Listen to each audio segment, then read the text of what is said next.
సూర్యాపేట జిల్లా జాన్ పహాడ్ దర్గాను మంత్రులు ఉత్తమ్ కుమార్ రెడ్డి, కోమటిరెడ్డి వెంకటరెడ్డి సందర్శించారు.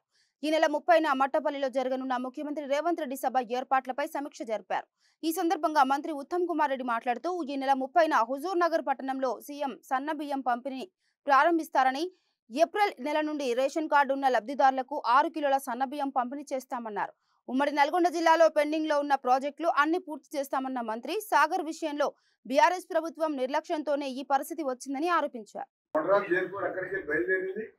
ఒక భవిష్యత్తు స్టార్ట్ చేసి 17 మీటర్లు అయిన తర్వాత కూలిపోవడం నిజంగా మాకు చాలా బాధ అనిపించింది. అయినా సరే దాన్ని ఏదో విధంగా చేయాలని రేపు గౌరవ ముఖ్యమంత్రి గారు ఎస్ఎల్బిసి టనల్ మీద ప్రత్యేక సమావేశం, ఆ ప్రాజెక్టుకి సంబంధించిన ఎమ్మెల్యేలు ఉత్తమ్ కుమార్ రెడ్డి గారు, అలాగే గౌరవ ముఖ్యమంత్రి గారితో పాటు నేను, అలాగే రాజగోపాల్ రెడ్డి గారు, దేవరకొండ ఎమ్మెల్యే గారు, అక్కడికల్ ఎమ్మెల్యే గారు, ఆయకట్ట ఎమ్మెల్యేతో పాటు దాని మీద ఏ విధంగా ముందుకు పోదామని రేపు ఒక మీటింగ్ ఏర్పాటు చేసిండ్రు. రేపు మధ్యాహ్నం ఎప్పుడో మీటింగ్ ఉంటుంది.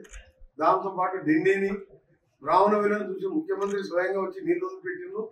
20,000 ఎకరాల కనీసం గ్రౌండ్ వాటర్ పెరిగింది. ఆ దరిద్ర ముఖ్యమంత్రి ఎన్నిసార్లు కొట్లాడామంటే చిన్న ప్రాజెక్టు 80% అయింది, 300-200 కోట్లు ఇవ్వలేదు. ఇలా ల్యాండ్ గురించి డబ్బులు ఇప్పించిండ్రు. అది ఇండైరెక్ట్గా చెరువులు నింపేసరికి గ్రౌండ్ వాటర్ పెరిగింది. అందువల్ల అది మనం క్యాబినెట్ క్లియర్ చేసినాం. బస్వాపూర్ కూడా క్లియర్ అయిపోయి దాన్ని కూడా మొత్తం చిట్యాల వరకు పూర్తి చేయడానికి ఓనగిరి కాన్ఫరెన్స్ మొత్తం అవుతుంది. ఇవన్నీ ఒక ఎత్తు. తుంగతుర్తి సూర్యాపేట కూడా దేవాలయం వినని మననే గురించిన మంత్రి గారు.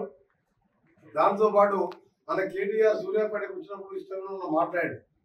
నిజంగా కేటీఆర్ గారు జిల్లాలో నువ్వు 10 ఏళ్ళు మంత్రి ఉన్న జగదీష్ రెడ్డి గారికి టనలు స్టార్టింగ్ పాయింట్ ఎండింగ్ పాయింట్ ఎక్కడుందో తెలుసా? తెలియదు. ఎప్పుడైనా పోతే తెలుస్తుంది. మహాత్మా గాంధీ యూనివర్సిటీ ఎక్కడ లోపలికి పోయినావా? పోలే. కట్టించింది మీరు. డిండి ప్రాజెక్ట్ ఎప్పుడు పోలే, ఏది రివ్యూ చేయలే. ఎక్కడ 3 రోడ్లు అక్కడ తీసుకొని దోసుకోవడం, ఇసుక దందాలు చేసుకోవడం. అందుకనే ఒక్కొక్క ఎమ్మెల్యే 60-70 వేలతో గెలిస్తే ఈ పిల్లగాడు వచ్చి కేటీఆర్ ఇష్టం ఉన్నట్టు మాట్లాడుతుంది సూర్యాపేటలో. ఉచితంగా ఇవ్వబోతున్నాము. ఇది దేశంలోనే ఒక విప్లవాత్మక మార్పు, ఒక ముందడుగు. ఫుడ్ సెక్యూరిటీ కోసం, ఆహార భద్రత కోసం తీసుకుంటున్న గొప్ప నిర్ణయం, ఒక గొప్ప స్టెప్ ఫార్వర్డ్. మరి ఎందుకంటే ఇప్పుడు నువ్వు ఆలోచన చేయండి, సుమారు 84% జనాభా అంటే 3.1 to 3.2 crore ఇండివిజువల్స్ కి వాళ్ళు కంఫర్టబుల్ గా నెలకి 6 కిలోల ఫైన్ రైస్ ఇస్తే 84-85% పాపులేషన్ కి ఫుడ్ విషయంలో ఇంకా ఆలోచన చేయాల్సిన అవసరం ఉండదు. It's a great step forward. నేను ఈ తరుణంలో సివిల్ సప్లైస్ మినిస్టర్లో ఇది నా అదృష్టంగా భావిస్తున్నాను. ఇంతమందికి కడుపు నిండా ఒక మంచి క్వాలిటీ బియ్యం ఇవ్వగలడం ఇది మా అదృష్టం కూడా భావిస్తున్నాం. మరి ఈ కార్యక్రమం ఉగాదికి లాంచ్ చేసి మేము ముందు మాటిచ్చినట్టుగా అన్ని రాష్ట్ర వ్యాప్తంగా రేషన్ కార్డు హోల్డర్స్ అందరికి కూడా ఏప్రిల్ రేషన్ నుంచి ఈ సన్నబియ్యం వస్తాయి. మరి అదే విధంగా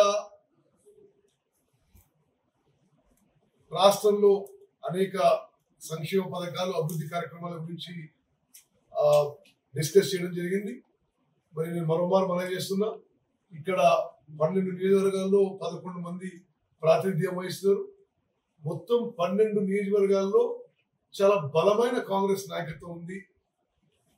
చాలా కాంపిటెంట్, చాలా కేపబుల్ పర్సన్స్ కాంగ్రెస్ లీడర్స్ ఉన్నారు. కాంగ్రెస్ క్యాడర్ కూడా బలంగా ఉంది. వాళ్ళ మొరాల్ కూడా మంచి ఉంది. తప్పనిసరిగా మేము ఐకమత్యంతో, సమన్వయంతో కలిసిమెలిసి ముందుకు పోయి అన్ని సమిష్టి నిర్ణయాలు తీసుకొని ఉమ్మడి నల్గొండ జిల్లాని